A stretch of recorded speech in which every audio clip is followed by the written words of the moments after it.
আসসালামু আলাইকুম, কেমন আছো সবাই? আবার ওয়েলকাম করছি আমার চ্যানেলে। আর আজকে আমি তোমাদের সাথে রেসিপি শেয়ার করব যেটা তোমরা খুব সহজেই বানিয়ে নিতে পারবে। আর রেসিপিটার নাম হচ্ছে গার্লিক পটেটো। এটা সাধারণত সবাই বাটার দিয়ে বানায়, তা আমরা বাটার ছাড়াই বানাবো। আর আমি এখানে 2টা মিডিয়াম সাইজের আলু নিয়ে নিয়েছি আর 5টা রসুনের ফল নিয়ে নিয়েছি। আলুগুলোকে প্রথমে ভালো করে ধুয়ে নিচ্ছি আর এবার এই যে দেখো এরকম ভাবে কেটে নিচ্ছি। তোমরা চাইলে আরো পাতলাও করতে পারো, কিন্তু এটা একটু বেশি মোটা মোটা করে রেখেছি যেন এটা রান্না হওয়ার পরে খেতে ভালো লাগে। এই যে ঠিক এভাবে করে আমরা প্রথমে কেটে নিচ্ছি। তোমরা চাইলে এখানে আলুটাকে ছিলেও নিতে পারো, তবে আমার কাছে চোখা সহটাই খেতে বেশি ভালো লেগেছিল, সেজন্য আমি চোখা সহই রাখি দিচ্ছি।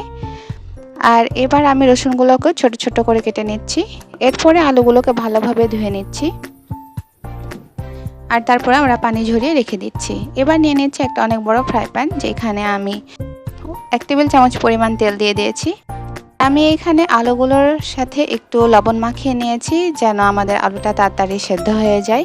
এই রান্নাটায় অনেকেই বলে সবশেষে লবণ দিতে, তাহলে এটার টেস্ট অনেক বেশি ভালো লাগবে, তবে আমার কাছে সেরকম কোনো পার্থক্য মনে হয়নি। তোমরা চাইলে পরেও লবণটা দিয়ে দিতে পারো, সেটা তোমাদের ইচ্ছা। আর এভাবে ঢাকনা লাগিয়ে দিয়ে অল্প আঁচে একটু সময় ধরে রান্না করতে হবে যেন আমাদের আলুটা ভাজাও হয়ে যায় আবার ভেতর থেকে সেদ্ধ হয়ে যায়।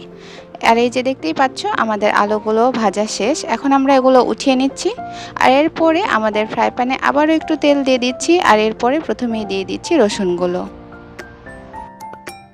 রসুনগুলোকে কিছুক্ষণ ভেজে নেওয়ার পরে যখন আধা ভাজা হয়ে আসবে তখন আমরা এর মধ্যে দিয়ে দিচ্ছি আধা চা চামচ পরিমাণ লাল মরিচের গুঁড়ো। তোমরা এখানে কাঁচামরিচও ইউজ করতে পারো, আবার তোমরা এখানে ধনেপাতাও দিতে পারো, তবে আমার ধনেপাতা ছিল না, সেজন্য আমি এখানে ধনেপাতার বদলে অরিগানো ইউজ করব। এখন ভালোভাবে দুইটাকে একসাথে মিক্স করে নিচ্ছি। আমাদের ভেজে রাখা আলুগুলো এবার ফ্রাই প্যানের মধ্যে দিয়ে দিচ্ছি। এবার ভালোভাবে মিক্স করে নিচ্ছি যেন প্রত্যেকটা আলুর গায়ে আমাদের রসুন আর মরিচটা লেগে যায়। আর এবার উপর দিয়ে আমরা অরিগানো ছিটিয়ে দিচ্ছি।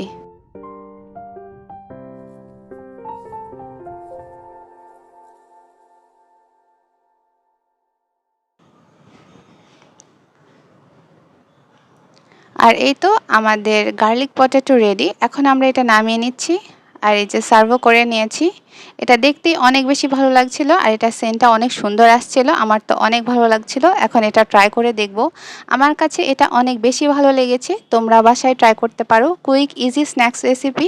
এই তো ছিল আমার আজকের ভিডিও। কেমন হয়েছে আমাকে জানাতে ভুলবা না কিন্তু। দেখা হচ্ছে পরের ভিডিওতে। সবাই ভালো থাকো, আল্লাহ হাফেজ।